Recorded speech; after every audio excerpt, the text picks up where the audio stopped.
Wake up, Zambia. Good morning. Good morning.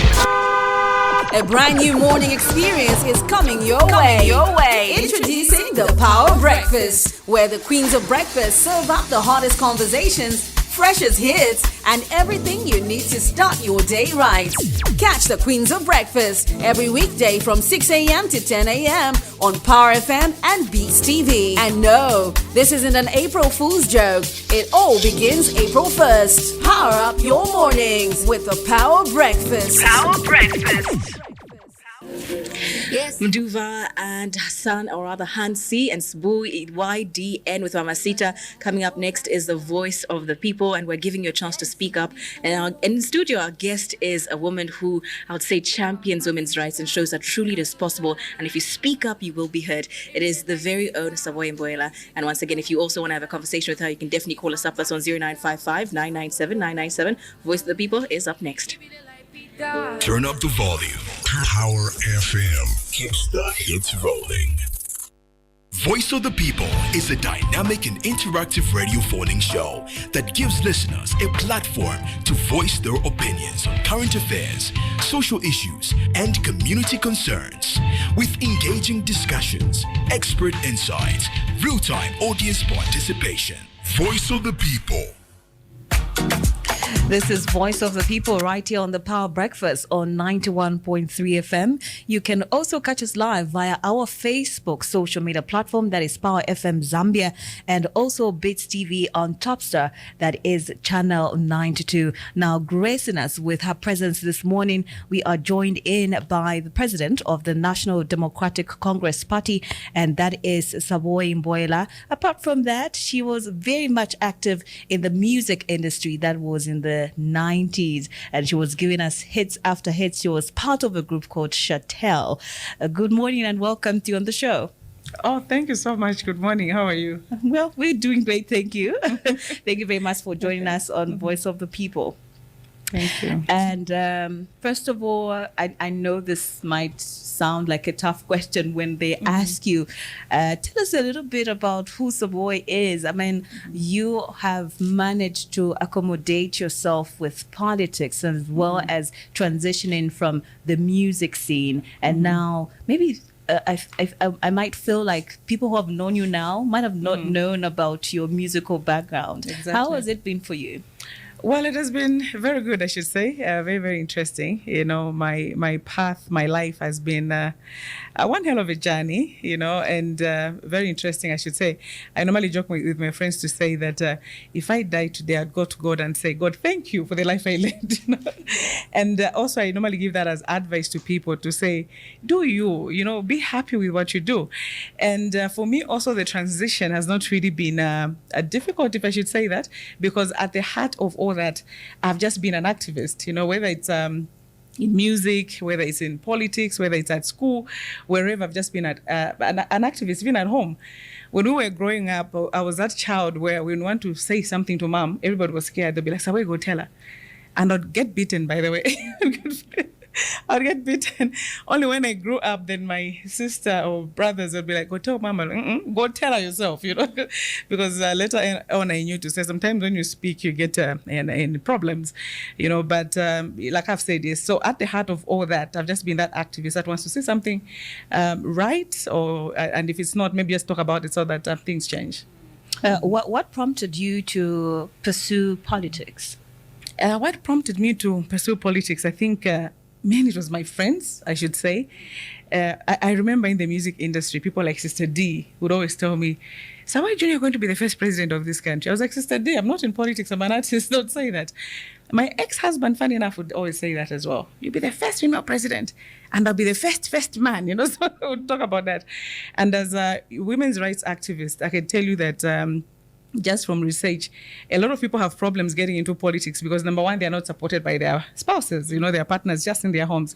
But for me, I had a spouse at that time who saw me as a politician when I was an artist. My friends who saw that in me, some of my former teachers, you know, my also bosses at work. I remember at the time I was working for the UN, and my boss was the governance advisor, Mr. Soko. And I remember meeting him at the airport, by the way, a few days ago, and I was saying, you misled me to join politics. You know? So I was in the UN, and you know, the UN UN, they don't allow you to really participate in the local politics because you do diplomatic work there. And you'd always tell me to say, Saboi, we are doing this work about women representation in politics and everything. And we're telling women to join politics and everything. And we have this resource in you right here in the UN. You should not stay in the UN. Go out there, be a politician, and I'll be your campaign manager. I'll resign from the UN to be a campaign manager, So I was having all these things from people telling me that. Then after I left the UN and I went to work for Save the Children, I had that opportunity to move around this country. I moved around the country to advocate and also just help in issues to do with women and children. And I saw firsthand the kind of problems that women and children are facing. And that to me was the push that just said, you know what, I would want to be in politics and see what I can do for the women and the children in this country. That truly is amazing. It's inspiring. And so now we are gearing up for the 2026 elections. How has party mobilization, how's it been, the process like? Well, it has been good. It has been good. And the truth of the matter is that it's not as good as we would want it to be, because campaigns really require a lot of resources. And we have not had the kind of resources that we need yet, so that has been a challenge. But apart from that, I think I'm very, very happy with the way my party members are working. Sometimes I look at them and I say, oh my goodness, they don't know how much I owe them, just for the dedication, the focus, the hard work that they do. People out there, they're mobilizing wherever they are. And one of my most impressive provinces is Southern Province. I get people calling me a lot, from there, and that has really, really motivated me to the point whereby I've promised them that I'll be there in the next 2 weeks. And in fact, from next week, I'll move quite a lot. I want to go to Western Province. I want to go to Northwestern and Southern. I want to touch these 3 provinces, then later on go to the other provinces. But before now, trust me, the members have been mobilizing on their own. People have been joining on their own, and I've been making promises to say I'll come, but I've just not had the time and the kind of resources to start moving around. But now I think from next week I'll start doing that. Okay. And now going on to your party, on the ground we have heard that there are currently 2 or 3 NDC factions. Are there any concrete plans to resolve these in the pipeline? The plans have always been there, okay? And today I think I'm going to be very honest with you. A lot of parties now are facing that problem of having this faction here, faction there. And for me, with the party members, I always told them, say, ignore them. 2021, when the UPND, for example, formed government, the other... I don't even call them NDC or faction. I call them rebels. The rebels were, for example, with the UPND government. And they thought by being with the ruling party and everything, they had more strength, more whatever. Some of them had even been given very good jobs and everything. So people knew to say if maybe they align with the other group, they will be in a better space and whatever. But I always told my members to say the truth always comes out. Just stay put, do your work, and ignore them. And that's how we have operated. And today, I can tell you to say, even the media, don't even know what is happening with them. But everybody will tell you what is happening with the real NDC. You get the point. Do you know that they've had about 6 leaders from 2021 to now? Yes. Because whoever they have, after some point, they'll be like, you're not as strong as Saboi. Saboi, you get the point. So for me, I've just focused on doing the work, and that's it. However, and now we have reached a point where a good number of them came back. And I always say, you don't have to come as a team, because if you come as a team, you come with a confusion. Individual members, you can come back and forgive, you can, and a good number of them have done that. Even now, we've come to a point whereby they've just said, can we please unite all of us? We want to come back, And I'm happy that they're even recognizing me to say, would want you to be the president. Because before there would even be those problems to say, okay, when we came back, we'll come back together, who'll be the president, what? So now they've seen, they're like, you know what? I think what has happened this side and this side, we see the kind of leadership you have provided and everything. From the time we left 2021 to now, you've been the president alone and there's been peace here. But where we have gone, once in a while, you just find people, they wake up and they say, we have removed this one. So them, they just acquire leadership by coup d'etats. You get the point? So, and before I was refusing to reconcile, but I'm now in a space whereby I'm ready to reconcile. But we've just had one issue from last year now, when they come and we talk, I always ask them one question to say, we are in the United Kwacha Alliance as NDC. Yourselves, the other side, you're in the UPND Alliance. So which alliance do we recognize? That is what has broken the talks all the time. Because for them, it's like, we are in the UPND Alliance and it's a ruling party. So it's much better we are in the ruling party. And I'm like, I am very comfortable doing opposition politics. Because already if we recognize that we're in the UPND Alliance, that would automatically remove us from the opposition to the ruling party. And we're not ready for that. So that is the only thing right now that has actually broken all the talks that we have had thus far. Otherwise, in terms of our recognition, in terms of the works on the ground, in terms of whatever, I think everybody has come to recognize to say, okay, she has worked and this is where she has taken the party from this to that point. But just that point alone to say, who do we recognize as an alliance, that has really been a problem for us. Let's talk about OKA as well. How viable is the United Kwacha Alliance due to the recent events of members withdrawing and you also being part of it? How has it been going? Well, it hasn't been easy. It hasn't been easy. And I'll sadly say this. And I say this also as a way of strengthening the opposition in Zambia generally. The problem I've come to see in Zambia is that everybody wants to be president. Are you getting the point? So when you see Zambians really coming out to say, why do you all want to be leaders? It's actually very true, You find that people work together very nicely at the point of choosing a leader. Everybody just wants to be a leader. It's one of the reasons why even in the United Kwacha Alliance, personally, I said I won't present myself as a president because I want to support somebody else to be a president in this alliance. But I think others, you don't see that. It's like everybody wanted to be that, and to the point whereby people sabotaged the elections and we failed to have elections, and we are where we are right now, And I said earlier on to say, I say this as a way of encouraging and advising the opposition, because apart from UKA, we are now meeting as other political parties, with alliances, political parties, we're coming together. So can I caution everybody? I've said it in private, I'm saying it now publicly to say, can people be selfless and look at the Zambians in general? What do the Zambians need? It doesn't mean that it's only me when I'm a president, that's when I'll do things correctly. You get the point? Trust your friends, okay? I've been telling my friends, the political leaders of late, to say, I am one of the best leaders that you have in this country, in case you don't know. I've been putting it up to them. I'm one of the best leaders. Even what happened in NDC from 2021, when the party broke in three, others went with our vice president, Mr. Kafumba, the former president, also Mr. Kambwiri, others remained with me. At that time when that happened, trust me, to now would not even have NDC as a political party. But the way I've held things and the kind of battles I've had to fight, even just with the ruling party, because the UPND really wanted NDC, the kind of battles I've had to fight from that time to now, if I was not as good or as strong a leader as I am, there would not be NDC in opposition right now, but only that exists within the UPND. So I know how capable I am. But why do I sit aside and say somebody else should lead, Because it's not only me, Others also can lead, So that's mainly the problem that we have at the moment. Do you feel that as the opposition, and you being part of an alliance as the leader for NDC, do you feel like you have gained ground to maybe stand next year hand to hand with the UPND for the elections? As NDC alone, no. I'll be very honest with you, because I said earlier on that it requires resources, right? It's not really easy. It requires resources. And that is why you have seen that right now, almost everybody is trying to form alliances. The UPND itself, they are in government, they have all the resources, but they still know that they can't do it alone. There's no political party in Zambia right now that can win elections on their own. Even the ruling party, the UPND, nobody can do that. So that is why you have seen that the UPND itself, they have all these alliance partners like the MMD, MDC, also trying to be getting also my members that I go to them, things like that. I think Mr. Hamdudu also is there, Mr. Winter Kawimba is there. So they're trying to mobilize. There's UKA this side, there's Tonse.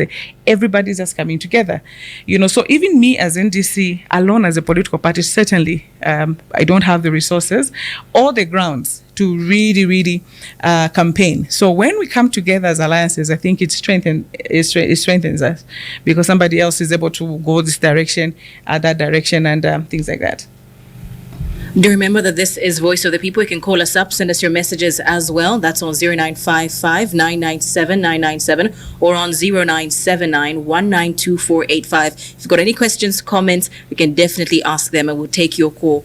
And now, On to you, Saboi. Seeing, or rather, what would you say are the key achievements or even challenges as well? But rather, let's start with achievements and then go to challenges of the current ruling party so far when it comes to governance. Okay. The key achievements, I would give them free education, okay, in as much as it's in shambles. But just the fact that they went through with the policy, okay, they had told us it would be free from grade 1 all the way to universities. They didn't do that. It's 1 to 12. It's a good thing. They should have just gone further to put money in that. Because when you say it's free, it's not free for everybody else. It's free for the people attending the education, but somebody has to pay for it. So the government now should have increased the funding to the education sector. You move into these places, especially the rural places, you find that children are standing. They can't sit. Both teaching and learning materials are basically not there. You know, even right here in Lusaka, you'll find that government schools that children are basically standing.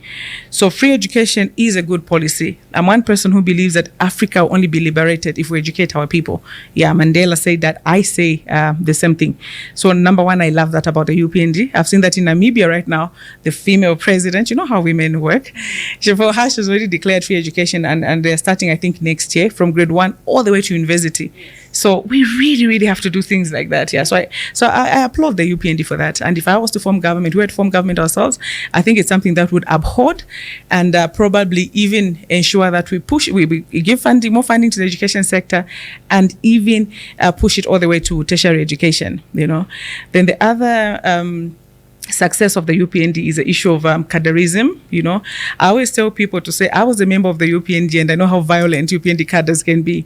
So had President HH left it for them to revenge, what they call revenge, you know, trust me, we would not even have a country called Zambia right now when it comes to political violence. I think the situation would be so bad. So him just saying, stop it, I think that was very good, you know, and I'm sure you saw that even when he said that, we still had pockets of violence. So imagine if these were people that were let on the loose, it would have been really bad. So that violence has significantly reduced, though not completely obliterated, but it has really, really significantly reduced. So that is another plus.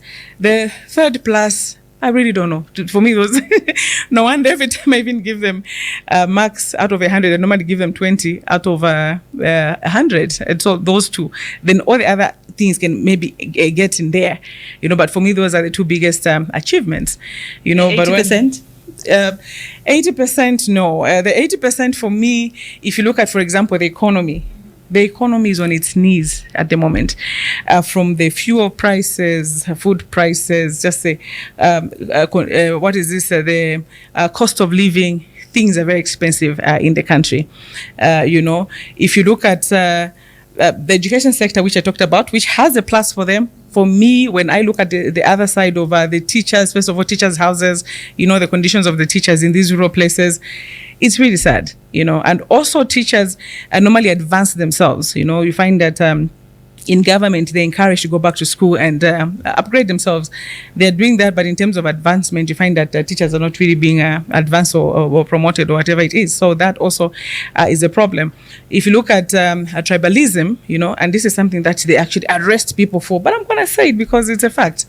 Tribalism for me has actually worsened under the UPND. And I say worsened because tribalism was there under the PF, you know, yeah. And I was appearing actually on ZNBC just a few days ago, and I did mention to say, under the PF, when the PF were firing people, especially from the Ministry of Health, doctors, I would go on TV and radio and condemn them, you know, because I knew people, about 4 or 5 doctors who were my personal friends who were fired, you know, doctors in their 30s, 40s, in their primes, fired to say they're fired in national interest. You get the point? And then you're thinking, firing a doctor in national interest, and some of them doing works whereby if he's not there, like there's this guy called Dr. Makambo, the kind of work he was doing, he was a specialist in such a way that he was the only one in Zambia. And when an operation is happening in his absence, it means that operation is illegal in the country. And he was fired for in national interest. In his interest, did you fire him, you know? Because the wife was a UPND. She's one of the political, I think, analysts at State House right now, Madam Cheche Kalala. The husband was fired because of her. You get the point. Dr. Kebim Sokotwane Jr., Dr. Hambweka, Dr. Maimpa. You know, so these are my friends, and I can say it this way. And I would go on TV and radio talk about it. The PF never arrested me for for tribalism, okay? But right now in UPND, the tribalism has worsened in the civil service, and you talk about it to say, you are really firing people on tribal lines, then they'll arrest you for tribalism. So it's more like tribalism now is no longer a crime, but you mentioning that it's happening has become a crime. The people that are appearing in court right now, like Dr. Pule, Maureen Mawonga, and others, I don't even want to mention everybody because the cases are still active. If you look at the things they said and everything, even why they went wrong, maybe you can just caution them and everything, you get the point. But things are really, really being twisted in this country to the point whereby people are scared to say a lot of things, okay? So for me, tribalism has heightened in the country and political intolerance has heightened in the country. So no wonder the 80% for me in the of the UPND is really in the negative. Look at political persecutions. The PF, as bad as they were in certain places, you'd find that there's a way that they treated women, okay? But for now, look at how many women are appearing in court. You know, I was looking at the photo the other time when there was me, Honorable Given Katuta of Chiengi, and Honorable Nawaki, were the three of us in the photo. And I remember that time all of us were in court, and we met at court and we got that photo together, you know. So we have all these women appearing in court, being arrested, going to the police and everything. This had never happened before. And for me also, it becomes one of the worst atrocities of the UPND, if I should call it that, because from independence to now, Zambia has been very bad in terms of women political participation, you know, and the political violence, the money not being enough, and everything amongst the things that deter women from joining politics. So now with the arrest that they're doing on women, trust me, to scare more women off from the political scene. And for me, the fear is that come 2026, you see the number reducing. 2016 Parliament, I always complained that we had that 16% of women parliamentarians. The 2021 produced 12%. By 2026, if we're not careful as Zambia, we're going to have less than 10% of women in a parliament. The president himself has not really been good in terms of appointing women. So even if you don't appoint as many women as possible, do things that will really attract women, you know. And also jumping on that, with the newly constituted, amended constitution, they didn't include a clause which says enhanced representation that is for women. Do you think we're going that direction where maybe we might see more women in parliament? If that was done soon enough, that could have been good. And I've always told people to say, when you look at proportional representation, I'm one of the biggest proponents of proportional representation, you know, and I've made it very clear to say even the constitutional amendments now that are being suggested, a good number of them actually are very good. You know, if you look at what they're suggesting, it's very, very good, but it's just late. So they're doing it for political reasons and not necessarily governance, you know, because the constitution by nature, it's a people's document, it's a uniting document. So the people should come up and say, we have a problem with ABCD, so let's do this. But this is a UPND, President HH driven constitution. So that already is a problem. This constitution right now, they are proposing proportional representation. And if you look at countries in Africa that are doing very well in terms of women representation, in fact, including Europe, you'll find that they have proportional representation as their governance system. Namibia itself, that has now produced even a woman. They had proportional representation. Their parliament had over, 48% women, you know. So that already, when you start from there, you find that you're creating more space for women to the point whereby finally even able to produce that woman president that you had wanted, you know, for a while. So it's very good. What they are suggesting is very good, but trust me, the way it's being done and the timing is too short. Okay. Yeah. We just have to cut you off short. We do have a call. Hello, good morning. You're through to Voice of the People. Hello, good morning. All right, you can give us a call. You can be part of the conversation. The number is 0979-192-485 or 0955-997-997. Hello, you're through to Voice of the People. We do have a message, though, that has come in. I believe it is from Golden. He's saying, I want to ask a question to the madam. So where are you to stand as a president or a member of parliament, and where are you going to stand from? Okay, I don't think I'll stand in any of those, you know. I know that even in alliances, as we talk alliances, we talk about as some presidents, for example, identifying a constituency and standing there, which is a good thing, you know, because even in proportional representation, by the way, leaders of political parties go to parliament. That's another good thing about it, because being the government in waiting, it's good that you're also in parliament. You have all that kind of experience together. But for me, I know the kind of works that go into some of these campaigns and everything, and I've really not decided yet. I would rather just come together in terms of whatever campaign team we shall come up with, a presidential campaign team, and support the person that we can support. We do have another caller. Hello, good morning. You're through to Voice of the People. Tawuka bwino mauka bwanje. Bashimagi wakabwina mu Lusaka. All right, Bashimagi, where are you calling us from? Nizini Lusaka. Okay. Go ahead with a contribution. I think for me, the barrier of done it is 70%. If you are looking about 70%, first year. She said 80%. She said 80%. Yeah, I'm talking about 70%. So he's saying for him it's 70. Okay, all right. Why I'm saying 70? Why I'm pointing 70%? I'm pointing the first year. He has employed the 30,000 plus teacher, which any government since 1964 have never done. Doctor 11,000 doctors. Those doctors, including the maid, doctors, nurses, for the first year, and without paying anything, without corruption, without saying this supported me. Most of them are teachers now, and he have worked in the mining, which was dormant. Most of mining is dormant. Even KCM, which are saying no, but Vantanta is paying. I've employed a lot of people now with their families properly in copper belt to run their mine, which was dormant, mine, Nimbula mine. So, if you are saying you have done nothing completely, then it's very unfortunate. Then these teachers you have seen, which has employed, I said, I heard somebody saying free education is the mess. You mpeleke mwana wa private school ya mahara ili papaka abantu chifukwa cha mahara, so kupaka kuja mu class aliyense ati nipeleka kusuku ya kufuru mwana wanga ya mahara. So what they want for free. Zambia what we want, but only few people are taking their children private.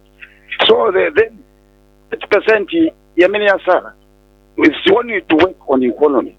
Yes, I agree and acknowledge that we have a cost of living and the dollar is trending at 28 something, which is very, very high. Even who supported UPND also, it seemed hit.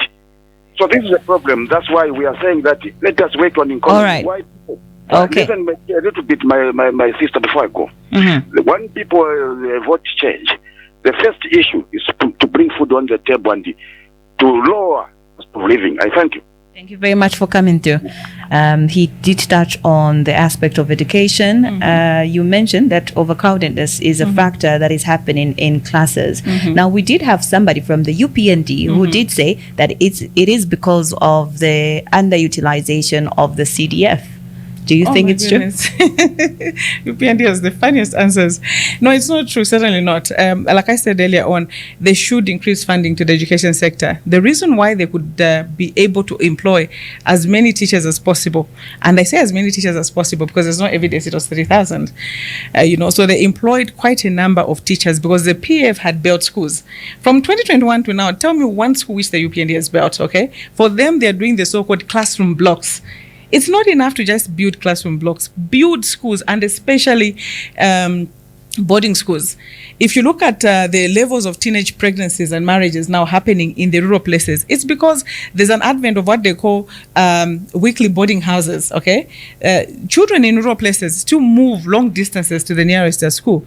Zambia has an education policy which says that no child should walk more than 5 kilometers to school. So meaning that within the vicinity of 5 kilometers, there should be a school. But go to some places right now in Zambia, you find that there's still a distance of 100 kilometers. So these children have to walk that 100 kilometers to the nearest school.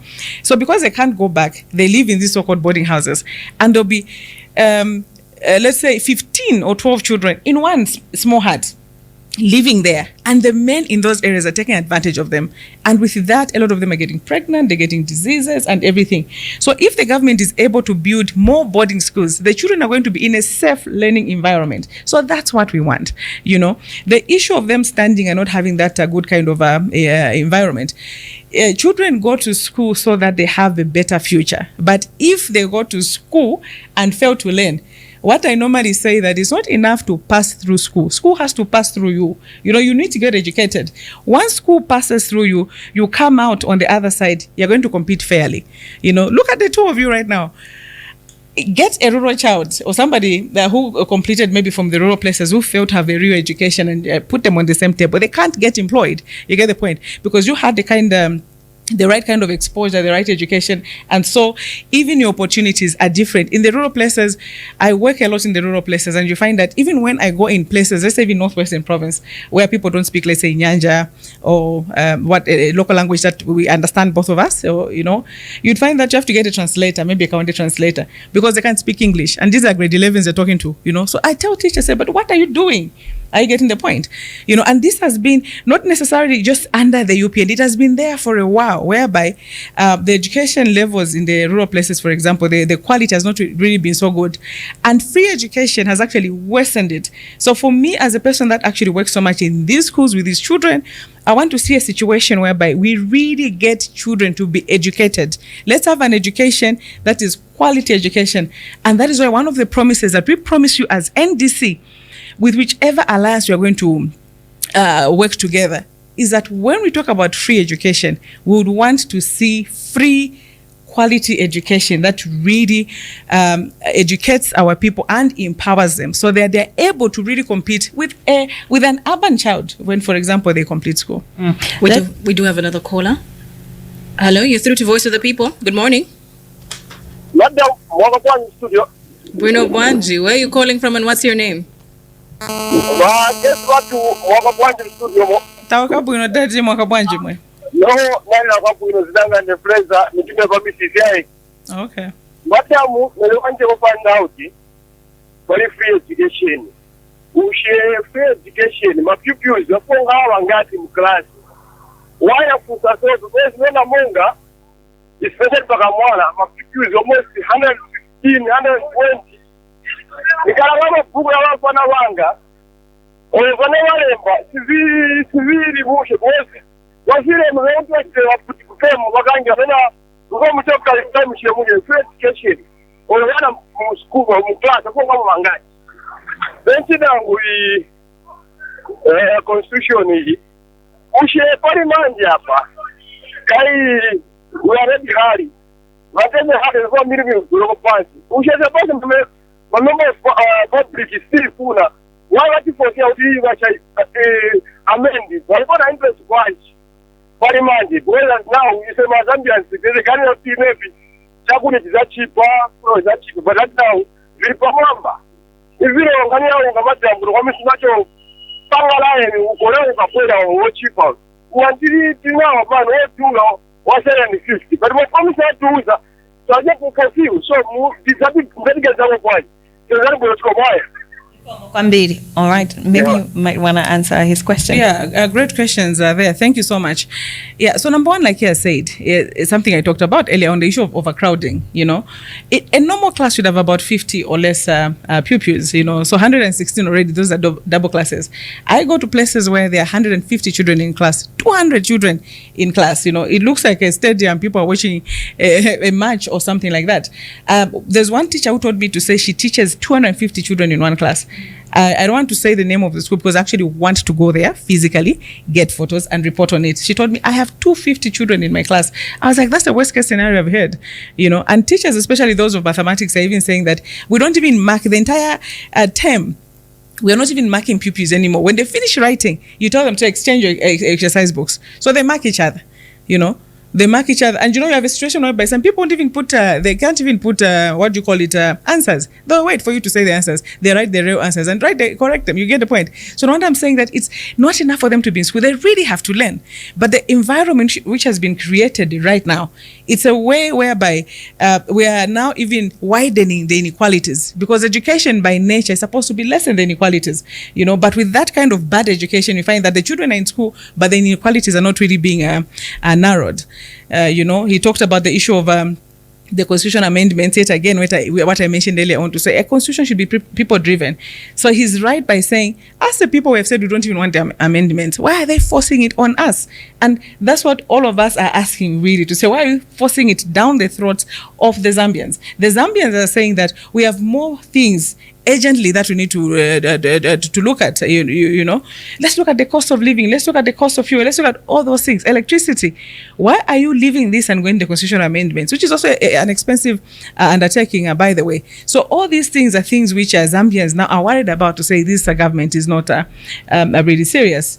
I think he talked about the cost of living. What was the last thing he talked about? I think he was talking about, I would love to say the cost of living as well. Okay. Now, let's say for the sake of argument, next year, 2026, Oka gains a lot of support from the people, and you are in the opposition. Now, what policies do you have that is going to cut the cost of living, prices of meal, and as well as the power deficit that we are currently experiencing in the country? Maybe you can touch on that. Number one, when it comes to the cost of living, you have to be food secure. There's no country that can boast of bringing down the cost of living without really being food secure. So food security is number one. We need to empower our people. We need to give them enough fertilizer to begin with.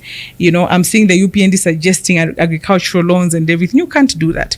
Agriculture by nature is risky. You never know when the rains come, when they don't come, and everything. So you give people the loans, and then there's a drought. So what you do? Or they do their farming, then there's a flooding. What do you do? So you have to come up with these sustainable kind of things. Sorry to cut you off short. They also said that what is also helping the people is a social cash transfer. That's also helping the people in a way. Social cash transfer, I remember, was one of the people that even did the research before it even came to the country. I was a student by then at UNZA. One of the people that was doing the research was my former lecturer, Mr. Lee Havasonda. And I remember being an assistant in the social cash transfer and everything. And later on, it's something that I've always paid close attention to. I followed it from that time to now. And one thing about the social cash transfer is that it has to target the poorest of the poor. That is why even when you go into these places where it's being administered, they even ask you, imagine these are members of society, they need money as well, and a good number of them are poor also, but you ask them, so they themselves, as poor as they are, they'll go bring out this old man, this old woman, the widow has been looking after the orphans and whatever, and they say, Mami setima vutika batichira. You get the point? Social cash transfer by nature is poorest of the poor. You can't use that as an economic kind of thing. That's a social program, It's a social program whereby people are going through a lot, and as a country, you just want to lift off their burden.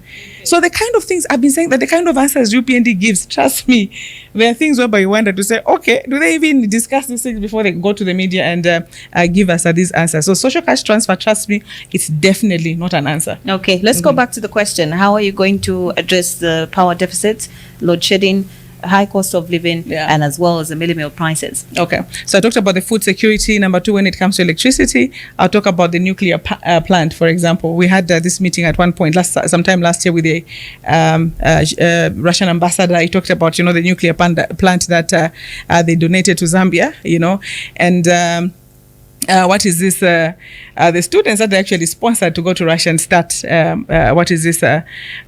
learning on how to operate it and everything. That thing has become a white elephant in Chongwe right now. I also normally talk with President Kalaba, who was the foreign affairs minister at that time, and one of the people that really worked with the Russians, and I think he's even the one that signed for it and everything. And trust me, it's one of the best ways to go.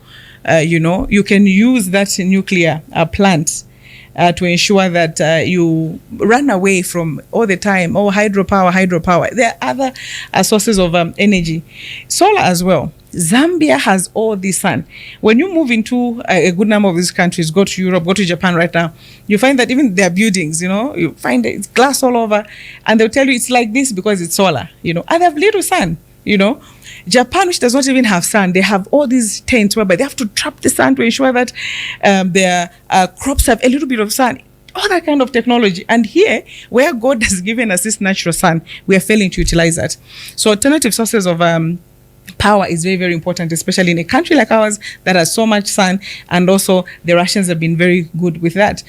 For me also, when I talk about that nuclear plant in Chongwe, it also brings me back to the issue of one of the failures of the UPND. The UPND have messed us up when it comes to international relations. Zambia, from independence to now, we have always been non-aligned, Our forefathers always told us to say we neither look east nor west. We should look forward. We should not be an enemy of Russia or an enemy of America. The what is this? If you remember the tension that was there during the Cold War, there was that what is this? That fighting, ideologically between all these countries and everything. And our fathers, Kaunda, and all the Pan-Africanists that we had at those times, they were clever enough to say, as Africans, when these two giants are fighting, they're going to crush us. Let's be friends to both. But UPND, when they formed government, they wanted so much to lean to the West. So even people that meant well, like Russia, said, we're giving you this. By the way, it was a gift. Okay? Here is a gift which will stop your power problems. They more like undermined it. China also, which is a country where we had the most debt, they tried to undermine them. Look at how long they even took to have an ambassador to China. So they just put us in a mess diplomatically. Look at even just the region right now. We basically don't have a friend in the region. So our foreign policy, apart from the issue of non-alignment, there's what they call good neighborliness as a principle of our foreign policy, because we are landlocked, or what we call land-linked now. We knew to say, if we are not good with our neighbors, we would have a problem, because how do we now export or import our things?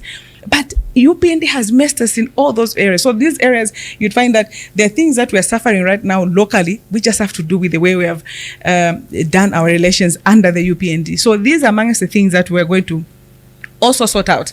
And by the time we're sorting that out, you'll be shocked that power, there'll be an improvement in power, an improvement in oil, and all those things that we're complaining about right now. That is well noted. And as we get to wrap up quickly within 30 seconds, what is your call to action to all of those who are looking for an alternative to what's happening right now to NDC? What would you say to those who would like to join? Oh, for NDC, everybody's welcome, across the country. Like I've said, from next week, I'm really, really beginning to move. We've been in Osaka for too long. So now we really want to go out there. We are coming to meet you wherever it is that you are. And remember that the only people that can save Zambia and change Zambia are yourselves. Don't get tired. I know a lot of people are saying that we're tired, we've been voting, things don't change. Don't give up and never give up. Let's work together. There's a lot that we can do. The country will get destroyed when good people sit back and watch. So whatever it is that has happened, that will continue to happen, let's just work together. 2026, we do what we can so that we see how best we can change the country. And at the heart of all that, women, you have the powers. We have over 50% of women, over 70% of the youth. Let's put our powers where it's really needed. Let not the men just put the women and the youth to say, you are the campaigners, you are whatever. Then when it comes to political governance, you see that there are no women, there are no youth in this political governance. Let's come together. We work together now so that even as the governors, we have governments that are gender sensitive and inclusive of the youth and persons with disabilities as well. Thank you so much. Thank you. And in case you've just tuned in, this is Voice of the People, and we've just wrapped up our interview with Saboi Mboila, who's the National Democratic Congress Party President. Thank you once again for joining us. And we come every single week. That is from 7:45 all the way through until 9. So once again, you can still stay tuned. Still got one more hour of the show left where you can still participate with us. Voice of the People, Monday to Friday from 8:45 to 8:30 a.m. Great morning conversations start here.